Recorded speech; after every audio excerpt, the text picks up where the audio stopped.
अस्सलाम वालेकुम व्यूअर्स, मैं ज़ुबैर अपने यूट्यूब चैनल फेसबुक पेज जो वाइट मार्बल ज़ुबैर से ऑनलाइन 10 दोस्तों, ये इस वक्त मैं ज़ियारत कांटे में मौजूद हूँ। ये ज़ियारत सुप्रीम का एक ब्लॉक आ चुके हैं गाड़ी है।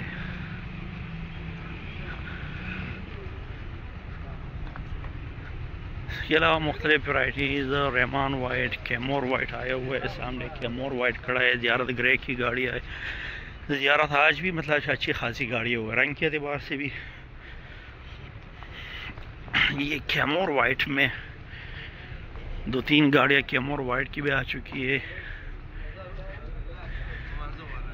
एक नया माइन शुरू हो चुका है। अब इसका पूछना पड़ेगा जिनका पहला गालिबन लाट आ चुका है।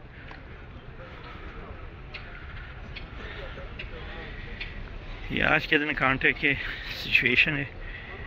इसके साथ रिक्वेस्ट है कि हमारे यूट्यूब चैनल फेसबुक पेज को ज़रूर सब्सक्राइब कीजिए। मिलते हैं इंशाल्लाह नेक्स्ट वीडियो के साथ। तब तक के लिए अल्लाह हाफ़िज़।